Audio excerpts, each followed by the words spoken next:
Hello everyone, welcome to my channel fiction created new feelings. मैं उम्मीद करती हूँ आप लोग अच्छे होंगे एंड सेफ होंगे। चलो हम स्टार्ट करते हैं नेक्स्ट पार्ट, सो मी लव।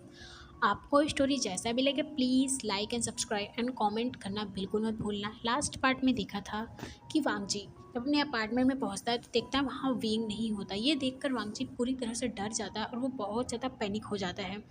पैनिक करते हुए वो सिचैन को कॉल करता है। सिचैन को कहता है कि ब्रदर ब्रदर विंग विंग यहाँ नहीं है, वो विंग उसे छोड़ के चला गया है। उसकी आवाज़ में पैनिकनेस, घबराहट, नर्वसनेस सब कुछ ईजिली फील कर पाता है सिचैन। सिचैन बहुत ज़्यादा डर जाता है और कहता है कि वांग जी तुम शांत हो जाओ, हम विंग को ढूंढ लेंगे। विंग कहीं नहीं गया है, वो अपने अपार्टमेंट में गया होगा जहाँ वो रहता था। अब हम देखते हैं कि सिचैन जब अपने अपार्टमेंट यानी जब वांगजी के अपार्टमेंट में आता है वो देखता है कि वांगजी पूरी तरह से बेहोश है। ये देखकर सिचैन बहुत ज़्यादा डर जाता है और वांगजी को हॉस्पिटल में एडमिट कराया जाता है। एडमिट कराते हैं तो देखते हैं कि वांगजी जो पूरे 2 महीने तक एडमिट रहता है हॉस्पिटल में और उसकी हालत बद से बदतर हो चुकी होती है। वो बहुत ज़्यादा ही वरीड एंड बहुत ज़्यादा ही सैड रहने लगा है और वो हमेशा केवल विंग विंग विंग करता रहता है। अब हम देखते हैं उस दिन जब सिचैन एडमिट कराता है वांगजी को, उसके बाद वो सिचैन ये ध्यान नहीं देता, वो जियांग चैन को फ़ोन कर देता है और कहता है कि क्या वहाँ पर विंग है। तो जियांग चैन को जिसे पता था कि विंग जब उस दिन स्विमिंग पूल में वो गिर गया था तब वो अपने घर पे चला गया होगा, उसे यही लगता है। तो जियांग चैन कहता है कि विंग तो अपने घर पे है, यहाँ क्यों आएगा। तो इस सिचैन को तुरंत वो बात क्लिक होती है और कहता है ओह हाँ विंग अपने घर पे है, सॉरी मुझे माफ़ करना, मुझे लगा कि विंग आ गया होगा। तो जियांग चैन कहता है कि नहीं। अब जियांग चैन सोचता है कि शायद विंग अपने घर पे गया होगा। वो ज़्यादा माइंड नहीं करता और पूरे 2 महीने तक वांगजी का टेक केयर करता है, क्योंकि इस बीच वांगजी बहुत ज़्यादा ही सैड और वो जब भी उसे टाइम मिलता, कोई उसके पास आस पास नहीं रहता, तो वो सुसाइड करने की कितनी बार वो अटैम्प्ट कर चुका था। इसकी वजह से सिचैन जो उसे हमेशा उसके आसपास ही रहते थे, उसे एक सेकंड के लिए अकेला नहीं छोड़ते थे। अगर वो कभी वॉशरूम में भी जाते थे तो एक नर्स को उसके पास बैठा के जाते थे। अब हम देखते हैं कि ऐसे 2 महीने बीत जाते हैं। जब वांगजी थोड़ा धीरे धीरे होश में आने लगता है, फिर सिचैन सोचते हैं कि विंग अगर अपने घर पे है तो उससे एक बार उससे बात करना चाहिए। इसी वजह से सिचैन जो विंग के घर पे जाते हैं और जब वहाँ जाते हैं वो और ज़्यादा शॉक हो जाते हैं, क्योंकि उनके पेरेंट्स को पता ही नहीं कि विंग के साथ क्या हुआ है। उन्हें तो इतना पता है कि विंग अपने कॉलेज की स्टडी के लिए गया है गोसू, और वो वहीं पे है। जब वो बताते हैं कि विंग वहाँ नहीं है 2 महीने से, उसके पेरेंट्स बहुत ज़्यादा डर जाते हैं। उसकी मदर स्पेशली बहुत ज़्यादा रोने लगती है और ये देखकर सिचैन बहुत ज़्यादा घबरा जाता है और वो उन्हें सारी बातें बताता है, क्योंकि उनका हक है उनके बेटे के बारे में सारी बातें जानना। जब उन्हें पता चलता है कि ये सब कैसे हुआ, क्या उनके बेटे के साथ इतना बुरा हुआ, तो वो उसकी मदर जो सिचैन के कॉलर को पकड़ लेती है और कहती है कि सब तुम्हारी वजह से हुआ है, तुम्हारे ब्रदर की वजह से। अगर मेरे बेटे को कुछ भी हुआ तो मैं तुम दोनों को छोड़ूंगी नहीं। उसकी मदर जो ऐसे कहते हुए वो अपने नीज़ पे आ जाती है और अपने नीज़ को हक करके रोने लगती हैं। अब हम देखते हैं कि सिचैन उन्हें देखकर इस तरह से बहुत ज़्यादा सैड हो जाता है और वो अपने नीज़ पे बैठते हुए कहता है आंटी मुझे माफ़ कर दो, मेरी ब्रदर से गलती हो गई, बट मैं आपसे प्रॉमिस करता हूँ जब तक विंग नहीं आ जाता, और मुझे यकीन है कि विंग ज़रूर वापस आएगा, उसे कुछ भी नहीं हुआ है, वो बस थोड़ा सा सैड है क्योंकि उसे बुरा लगा है और वो वापस आ जाएगा। तो इसकी मदर जो उसकी आंखों में देखते हुए सिचैन को कहती है पूरे 2 महीने बीत चुके हैं और तुम आज मुझे बता रहे हो कि मेरा बेटा नहीं है वहाँ पर, और वो तुम कह रहे हो कि वो आ जाएगा। अगर कुछ भी उसे हो गया और वो वापस कभी नहीं आया तो मैं तुम दोनों को छोड़ूंगी नहीं, समझ में आया। एक मदर का तुम्हें कर्ज लगेगा। वो उसकी मदर बहुत ज़्यादा रोने लगती है। वे चांग से जो अपनी वाइफ को समझाते हुए कहते कि कांग से शांत हो जाओ, तुम शांत हो जाओ, हमारा बेटा ज़रूर वापस आएगा। अब हम देखने से चैन बहुत ज़्यादा सैड हो जाता है और बेचारा वो वहाँ से चला जाता है। उसे बहुत बुरा लग रहा होता है, वो खुद भी बहुत ज़्यादा सैड होता है। अब जैसे ही वहाँ से निकलता है वो वांगजी के पास डायरेक्ट उस हॉस्पिटल में आता है। वो हॉस्पिटल में जब आता है पूरी तरह से शॉक हो जाता है, क्योंकि वहाँ पर बहुत ही ज़्यादा अफरा तफरी मची होती है, सब इधर उधर भाग रहे होते हैं। सिचैन जो ये सब समझ नहीं पाता, फिर वो एक नर्स को रोकते हुए कहता कि मिस क्या हो गया है। तो वो नर्स कहती है कि एक पेशेंट जो अपनी जान देने के लिए, सुसाइड करने के लिए वो टेरेस पे चला गया, बस उसी के बचाने में इधर उधर सब लोग भाग रहे हैं।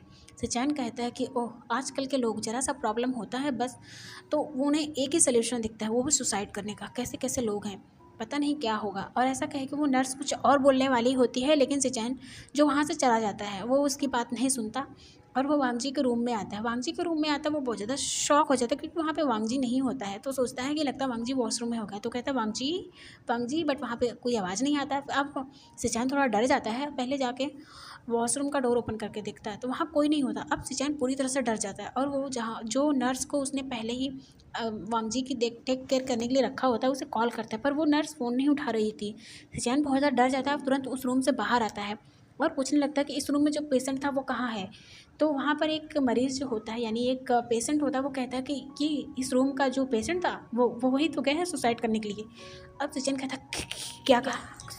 सिचैन जैसे ही सुनता है कि वांगजी गया है वो बहुत ज़्यादा डर जाता है और वो वहाँ एक सेकंड और नहीं रुकता। वो रन करते हुए अब टेरेस पे आता है। टेरेस का नज़ारा देख के वो बहुत ज़्यादा डर जाता है और इतना ज़्यादा डर जाता है कि वो अपने नीज़ पे गिर जाता है।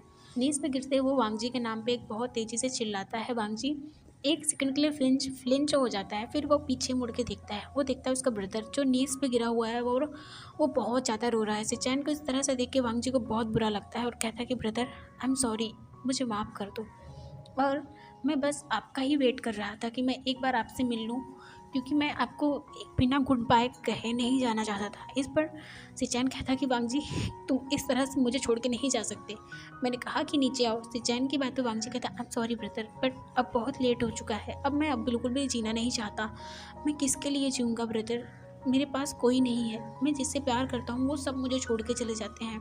मैंने ऐसा क्या किया है ब्रदर, मैं बिल्कुल भी अब नहीं जी पा रहा हूँ। मेरे दिल में इतना ज़्यादा दर्द हो रहा है कि मैं सच में सांस नहीं ले पा रहा हूँ। इस पर सिचैन कहता है कि वांगजी क्या तुम सच में कभी विंग को प्यार करते भी थे। इस पर वांगजी बहुत ज़्यादा शॉक हो जाता है और अपने ब्रदर को शॉकिंग नज़रों से देखने लगता है। कहता ब्रदर आप क्या कह रहे हैं, मैं विंग से बहुत ज़्यादा प्यार करता हूँ। तो इसमें सिचैन कहता है अगर तुम प्यार करते वांगजी तो तुम यहाँ पर सुसाइड करने नहीं आते, तुम जाकर विंग को अपनी गलती की माफ़ी मांगते और उसे बताते कि तुम्हारी गलती नहीं थी, लेकिन तुम आज इस तरह से सुसाइड कर रहे हो, इसका मतलब यह है कि तुम विंग से प्यार नहीं करते थे। तो इस पर वांगजी कहता है ब्रदर मैं विंग से बहुत ज़्यादा प्यार करता हूँ। तो सिचैन कहता है कि ठीक है, अगर तुम विंग से बहुत ज़्यादा प्यार करते हो तो प्रूफ करके दिखाओ, तुम प्रूफ करके दिखाओ कि तुम विंग से प्यार करते हो। अगर तुम प्यार करते हो तो तुम विंग से जाके उससे माफ़ी मांगोगे और उसे अपने पास लाओगे लाइफ में। तो इस पर वांगजी कहता कि नहीं ब्रदर ये इम्पॉसिबल है। तो सिचैन कहता कि ठीक है, फिर तुम कभी विंग से प्यार नहीं करते थे और ये प्यार करने की बातें छोड़ दो वांगजी, कि तुम विंग से प्यार करते थे, तुम्हारी गलती थी, तुम्हारी गलती की वजह से विंग छोड़ के गया, तो तुम्हें अपनी गलती को मानना चाहिए और तुम्हें विंग से सॉरी बोलना चाहिए। उसके बाद तुम चाहे जो चाहे वो करो। अब सिचैन की बात पे वांगजी थोड़ा सोचता है, फिर कहता है कि ठीक है ब्रदर, आप कहते हैं तो ठीक है, मैं विंग से बहुत ज़्यादा प्यार करता हूँ और मैं विंग से एक बार माफ़ी तो ज़रूर मांगूंगा। अब ऐसा कह के वांगजी धीरे धीरे उस रेलिंग से उतरने लगता है, लेकिन जैसे वो अपना पैर बढ़ाता है वो साइड की तरफ वो गिरने लगता है। ये देखकर सिचैन डर जाता है, वो दौड़ कर आता है, वांगजी के हैंड को पकड़ लेता है। वांगजी जो पूरी तरह से रेलिंग के साथ, एक हैंड उसका रेलिंग पे पकड़ा होता है, दूसरा सिचैन वो नीचे की तरफ लटका होता है। वांगजी जो अपने ब्रदर को देखता है, वो इतना ज़्यादा डरा हुआ अपने ब्रदर को कभी नहीं देखा था। अब कुछ लोग और आते हैं, वांगजी को ऊपर खींचते हैं। सिचैन जो वांगजी को टाइटली हक कर लेता है और हक करते हुए कहता है कि वांगजी आज के बाद तुमने अगर ऐसा कभी कुछ भी किया ना तो तुम देख लेना, तुमसे पहले मैं खुद की ही जान लूँगा। वांगजी कहता आई एम सॉरी ब्रदर, लेकिन मैंने प्रॉमिस किया है आपसे कि मैं एक बार विंग से पहले माफ़ी मांगूंगा, उसके बाद। सिचैन कहता ठीक है, पहले विंग को ढूंढोगे उसके बाद माफ़ी मांगोगे, समझ में आया। विंग हमें नहीं मिला, वो अपने घर पे नहीं है, मैं गया था वहीं पर। तो वांगजी कहता क्या वो अपने घर पर नहीं है। तो सिचैन कहता नहीं, और चलो चुपचाप, जब तुम मुझसे प्रॉमिस करो जब तक तुम अपने आप को पूरी तरह से ठीक नहीं कर लेते तब तक विंग को ढूंढने भी नहीं जाओगे। ये अगर जब तुम ठीक हो जाओगे, डॉक्टर कहते अगर तुम ठीक हो मेंटली एंड फिजिकली, तभी मैं तुम्हें इस हॉस्पिटल से बाहर निकलने दूंगा, समझ में आया। वांगजी कहता ओके। अब हम देखते हैं कि पूरे 5 साल बीत चुके हैं, विंग कहाँ है कि किसी को नहीं पता। अब पूरे 5 साल बीत चुके हैं। हम देखते हैं कि पिछले 2 साल से एक पेंटर है जिसकी पेंटिंग पिछले 2 साल से कुछ ज़्यादा ही फेमस हो रही है, specially China and other countries में भी बहुत ज़्यादा फेमस है। उसकी पेंटिंग जब भी मार्केट में आती है लोग उसे ख़रीदने के लिए पूरी तरह से पागल हो जाते हैं, और कितने भी हाई कॉस्ट उस पेंटिंग का लगाया जाए लेकिन उसे ख़रीदने की संख्या जो कमी नहीं हो रही है। और वो पेंटर का नाम केवल वहाँ पे लिखा होता है ब्रोकन हार्ट, जो हर पेंटिंग के नीचे लिखा होता है, और उसकी पेंटिंग इतनी ज़्यादा ब्यूटीफुल होती है। वो पेंटिंग जो भी देखेगा उसे हर तरह के इमोशंस फील होंगे। अगर कोई सैड है, अगर वो उस पेंटिंग को देखेगा तो वो उसे उस पेंटिंग में उसे सैड चीज़ें ही इमेजिन कर सकता है, वही चीज़ उसे दिखेगी। और कोई हैप्पी है तो वो जब वो पेंटिंग को देखेगा तो उसे वो चीज़, हर चीज़ उसे हैप्पी दिखेगी। वो इतनी अच्छी पेंटिंग है। सब जगह जो खलबली मची है कि ये पेंटर कौन है जो इतनी अच्छी पेंटिंग करता है। कुछ दिनों से ही वांगजी भी इस पेंटिंग के बारे में सुन रहा है, उसे भी इस पेंटर के बारे में जानना है क्योंकि ये पेंटर बहुत ज़्यादा इंटरेस्टिंग लग रहा है। पर उस पेंटर के बारे में कहीं भी कुछ, किसी को कुछ भी नहीं पता चल रहा। इवन जो बड़े बड़े न्यूज़ रिपोर्टर्स हैं वो भी इस पर्सन से मिलना चाहते हैं। वो पर्सन कौन है जो इतना ज़्यादा, उसकी पेंटिंग जो पूरी दुनिया में इतना ज़्यादा फेमस हो रही है, तो वो उससे इंटरव्यू लेना चाहती है। आखिर वो पेंटर क्या सोचता है और ये क्या सोच कर वो पेंटिंग बनाता है। बट वो कितना भी कोशिश कर ले पर उस पेंटर के बारे में कुछ भी नहीं पता चल रहा है। वांगजी जो बैठा होता है उसके फ़ोन पर एक ईमेल आता है। जब वो देखता है तो उसके ब्रदर होते हैं जो कहते हैं कि वांगजी क्या तुमने सुना, एक पेंटर है जो बहुत अच्छी पेंटिंग बनाता है। उसकी पेंटिंग जो किसी भी उम्र के बच्चे या कोई भी बड़ा इंसान या फिर कैसा भी इंसान हो, जब भी देखेगा उसे जो वो जैसा फील कर रहा है वो पेंटिंग उसे वैसे ही दिखेगी। अब सिचैन कहता है कि मुझे लगता है वो कोई मैजिशियन है या कोई ब्लैक पावर यूज़ करने वाला पर्सन है। फिर अपने ही बातों पे हंसते हुए कहता है कि मैं कैसी बातें कर रहा हूँ, ये 20 सेंचुरी से यहाँ पर ऐसी बातें नहीं होती है। अगर किसी पर्सन के पास जादू भी है वो सामने जादू कर सकता है, पर अगर हम कभी भी देखेंगे पेंटिंग को तो ये पेंटिंग जिस इमोशन जो भी हम फील करें वो पेंटिंग हमें वही इमोशंस दिखाती है। जब हम सैड होंगे तो वो पेंटिंग अपने आप सैड दिखेगी और जब हम हैप्पी होंगे तो वहाँ पे बहुत हैप्पी पेंटिंग दिखने लगता है। ये पेंटिंग अपने आप कैसे अपना शेप चेंज कर सकती है। वांगजी जो कुछ नहीं बोलता सोच सुन रहा होता। फिर सचिन कहता क्या तुम्हारे पास पेंटिंग की फ़ोटो है, तुमने देखा है? तो इस पर वांगजी कहता नहीं ब्रदर मेरे पास नहीं है, मैंने बस सुना है। तो सचिन कहता ठीक है, मैंने आज ही ऑनलाइन बहुत सारी उसकी इमेज डाउनलोड किया है, मैं तुम्हें भेजता हूँ। अब सचिन जो ऐसा कह के वो वांगजी को कहता है कि ठीक है अपना ध्यान रखना। अब वांगजी ओके करता है और वो फ़ोन कट करते हैं। लेकिन कुछ ही सेकंड के अंदर ही वांगजी के फ़ोन पे कुछ मैसेजेस आते हैं और वो जब फ़ोन को ओपन करके देखता है तो वो पेंटिंग देख के बहुत ज़्यादा शॉक हो जाता है। उस पेंटिंग को देखते ही वांगजी को विंग की याद आ जाती है। उसे ऐसा लगता है कि ये 100% विंग है, उसका विंग है। अब वांगजी बहुत ज़्यादा सैड हो जाता है, उसकी आंखों में आंसू होते हैं। वो अपने फ़ोन पे जो पेंटिंग होती है उसे टच करने लगता है। उसे ऐसा लगता है कि वो विंग को टच कर रहा है। उसे वो अपनी आंखें बंद करके इमेजिन करने लगता है। अब वो पिछले 5 साल पहले की सारी बातें याद करने लगता है। जब विंग उसके साथ था वो कितना ज़्यादा हैप्पी रहता था, कितना ज़्यादा खुश था। लेकिन उसकी एक गलती की वजह से विंग उसे हमेशा के लिए छोड़ के चला गया। वांगजी बहुत ज़्यादा डरा होता है और वो वीइंग करके चीखने लगता है। लेकिन थोड़ी देर बाद वो शांत हो जाता है और कहता है कि उसने ब्रदर से अपने प्रॉमिस किया है, जब तक वो विंग मिल नहीं जाता, वो विंग से माफ़ी नहीं मांग लेता, तब तक वो अपने आप को कभी हर्ट नहीं करेगा। अब वांगजी शांत हो जाता है और बस उस पेंटिंग को देखने लगता है। अब हम देखते हैं दूसरी तरफ एक पर्सन जो अभी भी पेंटिंग कर रहा होता है। उसके सामने एक छोटा सा बच्चा जो लगभग 4 साल का होगा, जो अपने छोटे छोटे कदमों से उस पर्सन के पास आता है और कहता है बाबा। उसे देखते ही वो पर्सन जो पेंटिंग कर रहा होता है उस पेंटिंग को साइड रख देता है। उसके हाथों में बहुत सारे पेंट लगे होते हैं। उस पेंट को अपने कपड़े में साफ़ करते हुए उस बच्चे को अपने लैप में बैठा लेता है और उसके पूरे फेस पे किस करते हुए कहता है युआन तुम जाग गए? तो वो बच्चा कहता है हाँ बाबा, मैं आपको ही मिस कर रहा था। वो जो अपने तोतली आवाज़ में बोलता है।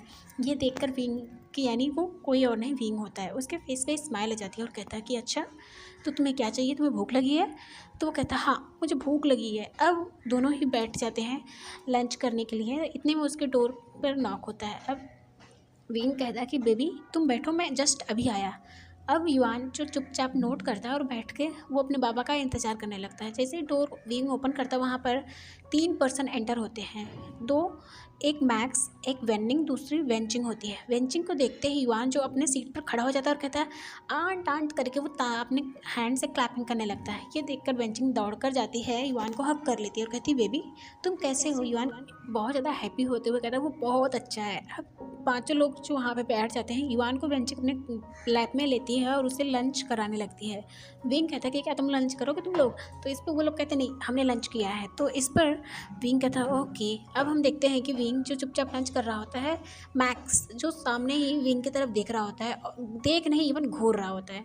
अब विंग कहता है कि 2 मिनट तक चुप रहता है, फिर उसके बाद कहता है मैक्स क्या है, तुम इस तरह से मुझे घूर क्यों रहे हो? तो मैक्स कहता है कि विंग तुम्हें पता है कि हमें पिछले 5 सालों से तुम्हारे बारे में सबसे छुपा के रखा है, पर तुम्हें पता है कि कितना ज़्यादा लोग तुम्हारे बारे में जानना चाहते हैं और तुम्हारी पेंटिंग के बारे में बातें करना चाहते हैं, वो तुमसे बातें करना चाहते हैं स्पेशली।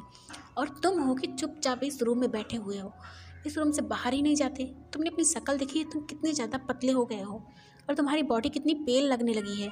तुम धूप में क्यों नहीं जाते? तुम इस तरह से खुद भी बंद रहते हो, अपने बेबी को भी बंद करके रखते हो। उसे बाहर लेके जाओ, कभी गार्डन में तो खेलने दो। तुम इतना ज़्यादा वरीड क्यों रहते हो? किस बात से तुम्हें इतना ज़्यादा डर है? तो इस पे वेंचिंग कहती है मैक्स शांत हो जाओ, तुम इस तरह से उससे रूडली बात नहीं कर सकते। तो मैक्स कहता है नहीं, बिल्कुल नहीं। इतने सालों से मैं इसलिए शांत था कि मुझे लगा कि इसे समझ में आ जाएगा कि एक ना एक दिन ये कितना गलत कर रहा है अपने साथ। माना कि इसके साथ गलत हुआ, बट ये खुद के साथ इतना ज़्यादा गलत कर रहा है और ये एक दिन ये सब करना बंद कर देगा। लेकिन बस बहुत हुआ, 5 साल बीत चुके हैं और ये इंसान जो खुद को बस केवल इस रूम में बंद करके पेंटिंग करता रहता है, पेंटिंग करता रहता है। ना ढंग से खाता है, ना ढंग से सोता है। इसकी आंखों के नीचे देख रही हो तुम कितने ज़्यादा डार्क सर्कल हो गए हैं। इसकी बॉडी कितनी पेल लग रही है। कभी धूप में जाता है, कभी हवा लेता है बाहर का।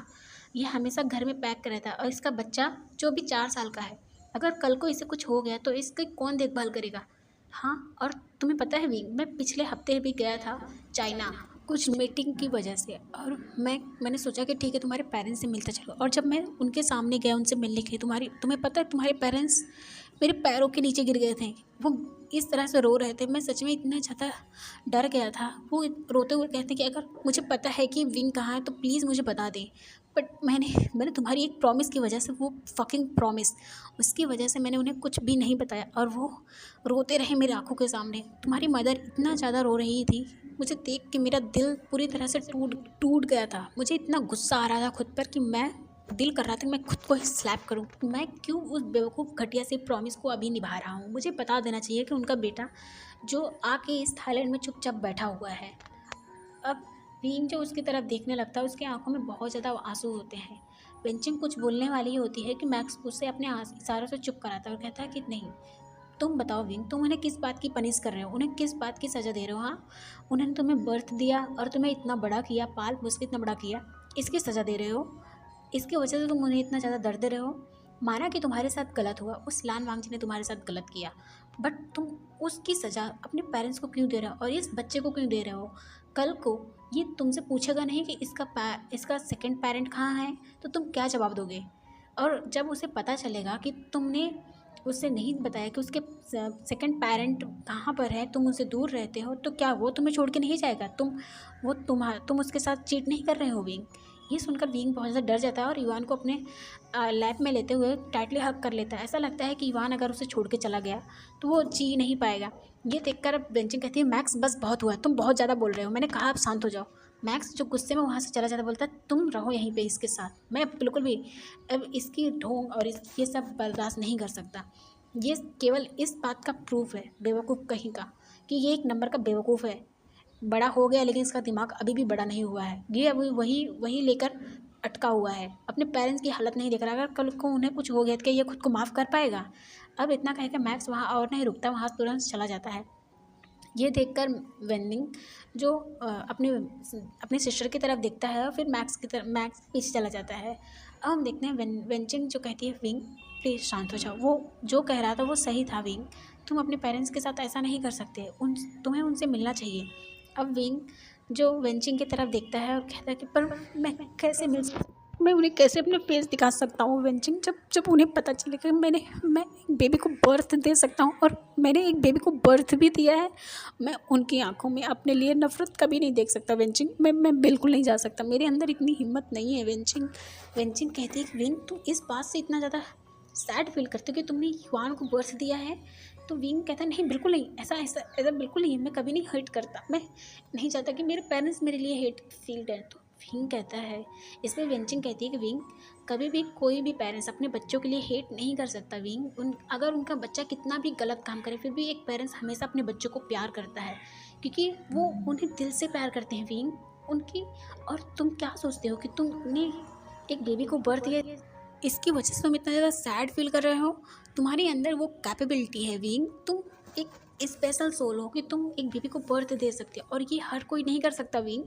अगर हर कोई कर सकता तो हम जब हॉस्पिटल में जाते थे चेकअप के लिए तुम्हारे, तो तुमने देखा ना कितनी सारी फीमेल्स थी जो दवा करा रही थी और भगवान से प्रे कर रही थी कि वो भी कभी माँ बन पाएँ।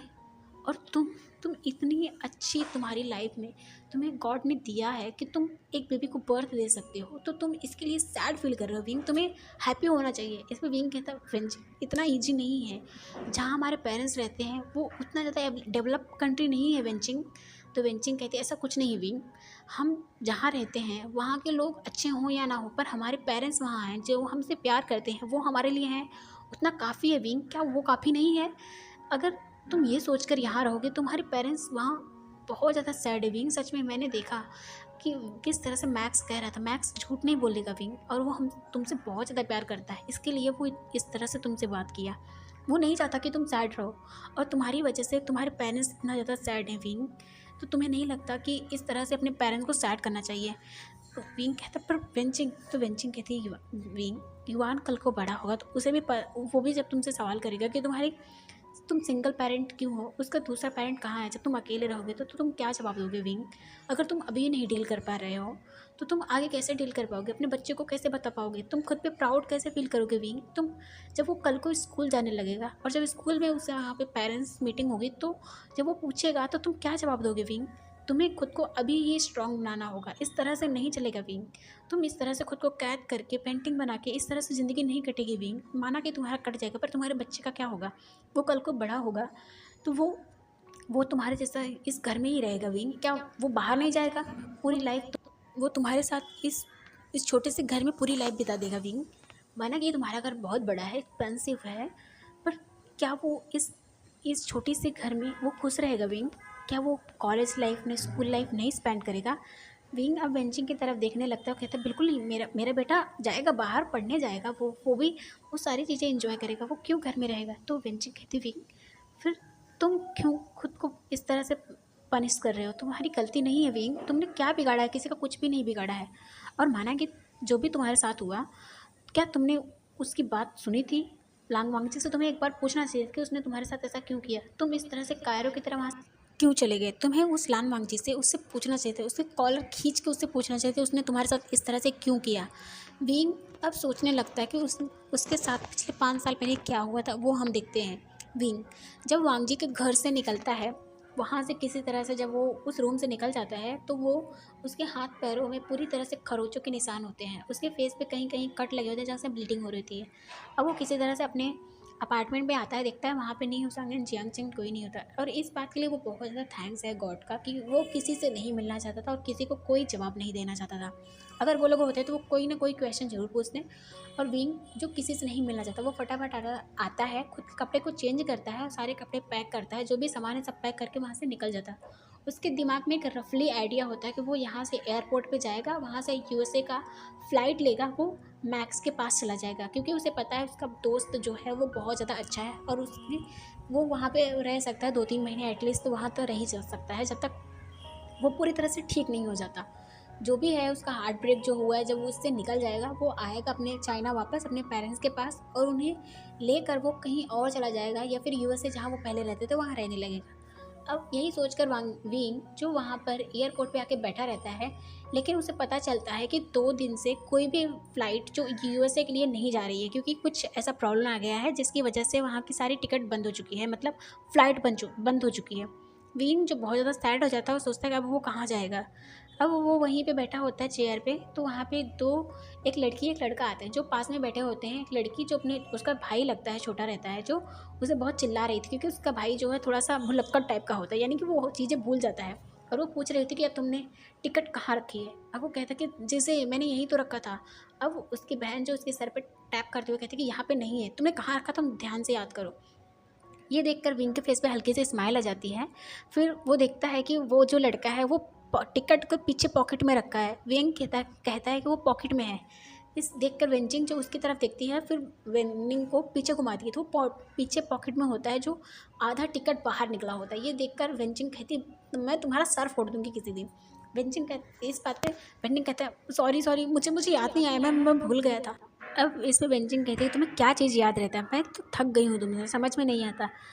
इस बात पे विंग थोड़ा हँसने लगता है। विंचिंग जब उसकी तरफ देखती है और कहती है उसके पास में बैठते हुए कि तुम्हारे फेस पे ये सब कैसे हुआ है? ये कैसे लगा है? तो विंग कहता है वो कुछ नहीं, वो थोड़ा-सा चोट लग गया था। तो विंचिंग कहती है कि तुम कहाँ जा रहे हो? तो विंग कहता है कि एक्चुअली मैं जाने वाला तो यूएसए था, बट 2 दिन तक फ्लाइट नहीं जाएगी वहाँ पर। तो इस पे विंचिंग कहती है हाँ, तो विंचिंग कहती है कि तब तुम कहाँ जाओगे? तो विंग कहता है मुझे नहीं पता मैं कहाँ जाऊँगा। विंचिंग थोड़ी देर तक बैठी रहती है, फिर सोचती है कि फिर कहती है कि क्या तुम मेरे साथ चलोगे? हम लोग थाईलैंड जा रहे हैं। तो विंग कहता है कि नहीं, एक्चुअली मेरा वहाँ कोई नहीं है, तो मैं वहाँ किसी को नहीं जानता और मेरे पास इतना पैसा नहीं है कि मैं वहाँ भाड़े पे रूम लेके रह सकूँ, किराए पे रूम लेके। तो इस पर विंचिंग कहती है कि तुम बुरा ना मानो तो मैं एक आइडिया दे सकती हूँ तुम्हें। तो विंग कहता है कि क्या? तो कहती है कि तुम मेरे साथ रह सकते हो, ऐसा कुछ नहीं है कि तुम गलत मत समझना। देखो तुम मेरे छोटे भाई के जैसे हो, तो कुछ गलत मत सोचना, ओके? तुम चाहो तो मेरे साथ रह सकते हो, मेरा वहाँ खुद का अपार्टमेंट है और मैं वहीं जॉब करती हूँ। मेरा भाई वहाँ पढ़ा स्टडी करता है, इसलिए हम लोग, और चाइना हमारा घर है, वहाँ हमारे parents and mother and father रहते हैं। तो हम उन्हीं से मिलने आए थे, अभी छुट्टियाँ हुई थी, अब छुट्टियाँ समाप्त हो रही हैं तो हम वहाँ जा रहे हैं। तो विंग कहता है कि लेकिन मैं आप लोगों के सर पे बोझ नहीं बनना चाहता। तो इस पे विंचिंग कहती है कि ठीक है, कोई बात नहीं, तुम वहाँ जब तक रहना, उसके बाद जब ये फ़्लाइट स्टार्ट हो जाएगी तो फिर वहाँ से चले जाना। तो विंग कहता है ठीक है। अब हम देखते हैं विंग वहाँ आ जाता है। विंग जो मैक्स को फ़ोन करता है, तो मैक्स कहता है कि वो खुद भी यूएसए में नहीं है, वो किसी काम से प्रोजेक्ट मिला है, वो बाहर गया है। तो विंग कहता है कि वहाँ पे जाके क्या ही करेगा वो। अब विंचिंग से कहता है कि वो यहाँ पे कोई जॉब ढूँढने लगता है, उसे जॉब मिल जाती है और वो जॉब करने लगता है। अब हम देखते हैं कि विंग पिछले वहाँ पे रहते हुए 2 महीने हो जाते हैं। विंग की तबीयत पिछले 2 महीने से कुछ ज़्यादा ही ख़राब होती है, उसे वॉमिटिंग आती है और उसे थोड़ा-थोड़ा डिज़ीनेस फ़ील होता है, बट विंग इस सब को इग्नोर करता है। उसे लगता है कि वो ज़्यादा काम करने लगा है, इसकी वजह से ऐसा सब कुछ हो रहा है। अब एक दिन विंग जो किचन में कुछ बना रहा होता है अपने लिए, और वहीं अचानक से चक्कर खा के गिर जाता है। विंचिंग जो जा ही रही होती है कि विंडिंग जो बहुत तेज़ी से चिल्लाता है, क्योंकि वो आया था फ्रिज से पानी लेने। जब देखता है वो विंग वहाँ पे गिरा पड़ा होता है। ये देखकर विंचिंग जब देखती है, यानी वो बहुत ज़्यादा डर जाती है, और वो जब विंग को हॉस्पिटल लेके जाती है तो पता चलता है कि विंग प्रेग्नेंट है। इस बात पे विंचिंग और ज़्यादा शॉक हो जाती है और कहती है कि अब विंग से बात करती है। विंग जो बहुत ज़्यादा डर जाता है और रोने लगता है। वो खुद भी नहीं समझ पा रहा है कि वो कैसे प्रेग्नेंट हो सकता है। वो एक बॉय है, वो एक मैन है, वो कैसे प्रेग्नेंट हो सकता है? वो खुद इस बात को नहीं डाइजेस्ट कर पा रहा है, वो दूसरे को क्या जवाब दे। वेंचिंग जो समझ जाती है, विंग को शांत करते हुए कहती है कोई बात नहीं, ये होता है। अब देखते हैं कि जो विंग का चेकअप किया था, जिसने बताया था, वो बहुत अच्छा डॉक्टर होता है और विंग का जो बहुत अच्छे से टेक करते हुए कहता है कि विंग तुम शांत हो जाओ, मुझे पता है कि तुम इस बात से बहुत ज़्यादा शॉक हो, बट हाँ, इस दुनिया में कुछ ऐसे मैंस हैं जो प्रेग्नेंट हो सकते हैं और वो बहुत स्पेशल एंड बहुत रेयर होते हैं। तो तुम इस बात के लिए ज़्यादा सैड मत हो और तुम बहुत ज़्यादा ही लकी हो, ओके? तुम अपना और अपने बेबी का बहुत ज़्यादा ही ध्यान देना, क्योंकि इस कंडीशन में है तुम्हें अपने और अपने बेबी का दोनों को बहुत ही ज़्यादा केयर करना होगा, ओके? अब वेंचिंग को बताता है कि वेंचिंग जो विंग का बहुत अच्छे से ध्यान रखे। विंग जो उस दिन से बहुत ज़्यादा ही सैड और अकेले ही उस रूम में रहने लगा होता है। अब इतना ज़्यादा सैड होता है कि विंग जो पेंटिंग बनाना स्टार्ट कर देता है। पिछले 15 दिन से वो जो रूम से हार्डली ही बाहर आता है। वेंचिंग जो उसके पास जाती है, बाहर लेके आती है, बट विंग जो हॉल से वो बाहर जाता ही नहीं था। वो अपने रूम, उस हॉल में बस, और बाहर नहीं जाता था। उसे बहुत ज़्यादा डर लगता था कि लोग उसके बारे में बातें बनाएंगे। अब विंग जो पेंटिंग बनाते बनाते 15 दिन हो जाता है, जब वो उसकी पेंटिंग बन जाती है, तो पेंटिंग बनाकर वो पास में ही रख के वो सो जाता है। वेंचिंग जब जाती है उसके लिए डिनर लेके, तो वो देखती है, जब पेंटिंग देखती है वो बहुत ज़्यादा सरप्राइज़ हो जाती है। इतनी ब्यूटीफुल पेंटिंग उसने कभी नहीं देखा था। अब विंग को उठाती है और कहती है विंग ये किसने बनाया, ये किसने बनाया? तो विंग कहता है कि वो उसने ही बनाया, वो पिछले 15 दिन से इस पर बना रहा था। विंग की बात वेंचिंग कहती है माय गॉड विंग, तुम सच में एक जीनियस हो, इतनी ब्यूटीफुल पेंटिंग बनाई है तुमने। इस पे विंग जो एक नर्वस है स्माइल करते हुए कहता है कि सिस्टर क्या आप इसे सेल कर सकते हो? तो इस पे वेंची कहती बिल्कुल नहीं, ये बहुत ज़्यादा ब्यूटीफुल है। तो इस पे विंग कहता है कि क्योंकि मैं अब बाहर नहीं जाना चाहता, आपको पता है ना कि मुझे लोग किस तरह से देखेंगे तो बातें बनाएंगे। तो इस पे वेंचिंग कहती है कि विंग तुम मेरे छोटे ब्रदर की तरह हो, और तुमने मुझे सिस्टर कहा तो तुम मेरे ब्रदर हुए। तुम बाहर नहीं जाना थे तो कोई बात नहीं, लेकिन हम इस पेंटिंग को नहीं बेचेंगे, ये बहुत ज़्यादा ब्यूटीफुल पेंटिंग है और तुमने बनाई है, तो ये यही रहेगी। विंग जो एक नोट करता है और वेंचिंग कहती है और तुम्हें बाहर जाने की ज़रूरत नहीं है, ओके? काम करने की तो कोई भी ज़रूरत नहीं है, तुम घर पे रहोगे। जैसे वेंडिंग है वैसे तुम भी हो। अब विंग पर कहता है कि लेकिन मैं ऐसे घर पे बैठ के कैसे खा सकता हूँ। तो इसमें विंग की बातें वेंचिंग कहती है कि नहीं, तुम कहीं नहीं जाओगे, ओके, और तुम अपना ध्यान रखोगे और बेबी को परेशान नहीं करोगे, तुम खुद को भी हर्ट नहीं करोगे। अब ऐसा कह के वहाँ से चली जाती है वेंचिंग, जो बहुत ज़्यादा हैप्पी होती है। और हम देखते हैं कि विंग ऐसे धीरे धीरे पूरे 8 मंथ बीत जाते हैं। एक दिन विंग जो ऐसे अचानक धूप लेने के लिए बाहर जाता है, तो वहाँ पे कुछ लेडीज़ होती है जब विंग को इस तरह से देखती हैं, उसकी टमी जो बहुत ज़्यादा फूगी होती है, उसे देख के वो लोग बातें बनाने लगती हैं। उस दिन से विंग बहुत ज़्यादा सैड हो जाता है और उस दिन से उसे और ज़्यादा डर लगने लगता है बाहर जाने से, और वो तब से और ज़्यादा वो बाहर नहीं जाता। जब भी वो जाता था पूरे अपने आप को कवर करके जाता था, और वो बाहर जाते वक्त लेडीज़ के कपड़े पहन के जाता था, बड़ा सा लॉन्ग सा, इससे लोगों को लगे कि वो कोई लेडीज़ है। विक इसी वजह से बहुत ज़्यादा डरने लगा। अब धीरे धीरे उसके लाइफ में उसका बेबी आ गया। वो बहुत ही ज़्यादा सैड रहता था, लेकिन जब उसके पास टाइम रहता था, पूरा टाइम वो पेंटिंग पे निकालता था। बाकी टाइम जब उसका बचता था तो बेबी के साथ रहता था। अब ऐसे ऐसे पूरे 5 साल बीत जाते हैं। वी जो अब धीरे धीरे अपनी पेंटिंग को सेल करने लगा, क्योंकि उसके पास अब बहुत सारी पेंटिंग हो चुकी थी। पिछले 5 सालों से वो पेंटिंग बना रहा था, लेकिन अब 2 सालों से वो पेंटिंग, जब वो अपने पेंटिंग को सेल करने लगता है, उसकी पेंटिंग सच में बहुत ही ज़्यादा लोगों को पसंद आती है।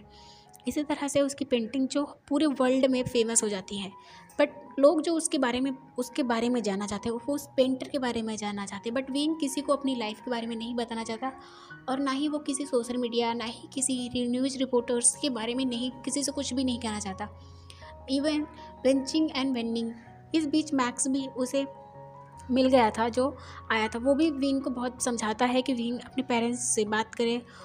उसके पेरेंट्स जो बहुत अच्छे हैं, नहीं इस तरह से विंग को कुछ भी नहीं कहेंगे। बट विंग जो बहुत ज़्यादा डरा होता है, वो कहता है कि नहीं, मुझे प्रॉमिस करो कोई किसी को नहीं बताएगा, इवन मेरे पेरेंट्स को भी नहीं। अब हम देखते हैं कि प्रेजेंट में विंग जो ये सब सोच रहा था, उसकी आंखों में आंसू होते हैं। अब वेंचिंग जो उसके फेस को क्लीन करते हुए कहती, विंग अब ये सब यहीं पे ख़त्म करो और अपने लाइफ को अच्छे से एंजॉय करो। तुम एक बहुत अच्छे आर्टिस्ट हो, तो और लोग तुम्हें बहुत ज़्यादा पसंद करते हैं। विंग तुम्हारे बारे में जानना चाहते हैं, तुम्हारे कितने ज़्यादा फ़ैन फॉलोवर्स हैं, बस तुम्हारी पेंटिंग की वजह से, तुम्हारी इस नाम की वजह से। हार्ट ब्रोकन जो भी है, तुम्हें कितना ज़्यादा लोग पसंद करते हैं, तुम्हारे लिए कितना प्रे करते हैं, और तुमसे मिलने के लिए कितना ज़्यादा ही वो लोग डिस्परेट हैं। तो विंग अब ये सब यहीं ड्रॉप करो और तुम उनसे खुद मिलो और उन्हें अपनी स्टोरी बताओ। हो सकता है तुम्हारी स्टोरी जानकर कुछ लोग तुम्हारी स्टोरी से इंस्पायर हों और वो भी अपनी लाइफ में कुछ ऐसा करें। विंग कहता कि नहीं, ऐसा कभी नहीं हो सकता। मैं किसी को क्या इंस्पायर कर पाऊँगा, मुझसे क्यों लोग इंस्पायर होंगे, मेरी इतनी अच्छी स्टोरी नहीं है सिस्टर। इस पर वेंचिंग कहती, विंग तुम हर बार खुद को इतना कम क्यों कहते हो, तुम बहुत ज़्यादा स्पेशल हो। और तुम्हारा बेबी, अब देखते हैं कि युवान जो विंग के गोदी में ही सो चुका होता है। इस पर वेंचिंग कहती, दो मुझे, दो मैं इसे लिटा देती हूँ। तो विंग कहता, नहीं नहीं कोई बात नहीं, मैं कर लूँगा। तो विंग की इस बात पे वेंचिंग जो उसे आँख दिखाते हुए कहती है कि विंग मैंने कहा ना। अब विंग कुछ नहीं कहता। वेंचिंग जो बेबी युवान को लेती है, उसे बेड पे लेटाते हुए कहती है, ठीक है, मैं तुम्हें 1 हफ्ते के बाद बताऊंगी, सब कुछ रेडी होने के बाद। विंग जो बैठा होता है, हम देखते हैं पूरे 1 हफ्ता बीत चुका होता है। वेंचिंग, वेनिंग एंड मैक्स जो आते हैं, विंग जो चुपचाप युवान के साथ बैठा होता है। युवान को जो छोटी छोटी पेंटिंग उसके हैंड में होती है, वो बना रहा होता है युवान उसके। अब विंग जो उनकी तरफ देखता है, तो वेंचिंग कहती है, ठीक है, सारी तैयारी हो चुकी है। विंग जो उनकी तरफ देखता है, फिर मैक्स कहता है कि जैसा कि हमने डिसाइड किया था, हमने एक बहुत बड़ा सा गैलरी ओपन किया है चाइना में, और उसकी ओपनिंग 2 दिन के बाद है। तो हम यहाँ से पहले चाइना चलना होगा, और वहाँ पे सारी तैयारी मेरे जितने भी वर्कर्स हैं वो कर चुके हैं, बस केवल हमें ओपनिंग के डेट पहुँचना है। इसमें विंग बहुत ज़्यादा नर्वस हो जाता, कहता कि 2 दिन के बाद। तो इस पर विंग की बात पे मैक्स कहता, हाँ मेरा तो मन था कल ही। पर वेंचिंग बोली कि हमें अभी यहाँ से जाने में 1 दिन लगेगा, उसके बाद सब कुछ तैयारी वारी करने में, उसके बाद इसलिए हमने 2 दिन के बाद रखा है। अब विंग थोड़ा नर्वस होते हुए वेंचिंग की तरफ देखा। वेंचिंग कहती है कि तुम्हें डरने की कोई बात नहीं, हम तुम्हारे साथ। विंग जो नोट करता है, सर हम देखते हैं कि युवान जो बहुत ज़्यादा हैप्पी होता है, विंग युवान को अपने गोद में लेता है और वहाँ से निकल जाता है। हम देखते हैं दूसरी तरफ चाइना में बहुत ही ज़्यादा अफरा तफरी, लोग बहुत ज़्यादा एक्साइटेड होते हैं उस पेंटर से मिलने के लिए, जिसे लगभग 2 सालों से उनकी नींद उड़ा के रखा है। आखिर वो घड़ी आ गई है, वो उससे मिलने के लिए लोग बहुत ज़्यादा एक्साइटेड होते हैं। इधर देखते हैं कि सिचैन जो बहुत ही ज़्यादा एक्साइटेड होते हैं, वो भी उस पेंटर से मिलने के लिए। बट उन्हें जो टिकट नहीं मिल रहा होता, बट वो किसी तरह से बहुत ज़्यादा मशक्क़त करते हैं, तो उन्हें एक टिकट मिल जाता है, जहाँ पे उसके अंकल कहते हैं कि वो जाएंगे। इस बात पे सिचैन कुछ नहीं बोल पाता, क्योंकि वो खुद बहुत ही ज़्यादा एक्साइटेड था मिलने के लिए। बट अब उसके अंकल कह रहे हैं तो ठीक है, उसके अंकल चले जाएंगे, वो बाद में उस पेंटर से मिल लेगा। हम देखते हैं कि जिस दिन ओपनिंग होता है उस दिन सब कुछ लाइव हो रहा होता है। जब ओपनिंग के लिए सब लोग आ चुके होते हैं तब थोड़ी देर के बाद ही एक शख्स की एंट्री होती है जो बहुत ही एलिगेंटली ब्लैक कपड़ों में होता है। वो बहुत ही ज़्यादा हैंडसम लग रहा होता है। उसे देख के कुछ लोगों की तो हार्ट वहीं रुक जाती है, वो इतना ज़्यादा हैंडसम है। जब कहते हैं कि यही है वो इस ब्रोकन हार्ट का पेंटर, मतलब यही है ओनर, ये देखकर वहाँ पे सब लोग शॉक हो जाते हैं। विंग की मदर जो टीवी के सामने बैठी होती है, वैसे तो कभी वो टीवी देखती नहीं, पता नहीं क्यों आज वो टीवी ओपन करके जहाँ भी जिस चैनल पे जा रही हैं उन्हें बस एक ही चीज़ दिखाई दे रही है। जब वो सामने देखती हैं वो इतना ज़्यादा शॉक हो जाती हैं, उनकी आंखों से आंसू गिरने लगते हैं और वो रोते हुए कहती है, मेरा विंग, मेरा विंग। उसके फादर, विंग के फादर जो किचन में होते हैं, वो दौड़ कर बाहर आते हैं, देखते हैं उनकी वाइफ जो रो रही होती है, वो सामने देखते हैं, वो भी अपने नीज़ पे गिर जाते हैं और बहुत ज़्यादा रोने लगते हैं। अब हम देखते हैं दूसरी तरफ विंग जो आता है तो उसके सामने लोग बहुत ही ज़्यादा क्लैपिंग करते हैं और लोग कहते हैं ये कितना ज़्यादा यंग है और इतना अच्छी पेंटिंग, माय गॉड, ये सच में एक बहुत बड़ा जीनियस है। सब ऐसी ही बातें बना रहे थे और कुछ रिपोर्टर्स आती हैं विंग के सामने, क्वेश्चन पूछने लगते हैं। विंग जो बहुत एलिगेंटली हर क्वेश्चन का आंसर दे रहा होता है, एक रिपोर्टर उसमें पूछते हैं कि क्या मिस्टर आपका सच में किसी ने बहुत बुरी तरीके से आपका हार्ट ब्रेक किया था? तो विंग कहता है कि नो पर्सनल क्वेश्चन, और ऐसा कह के वो एक स्माइल करता है।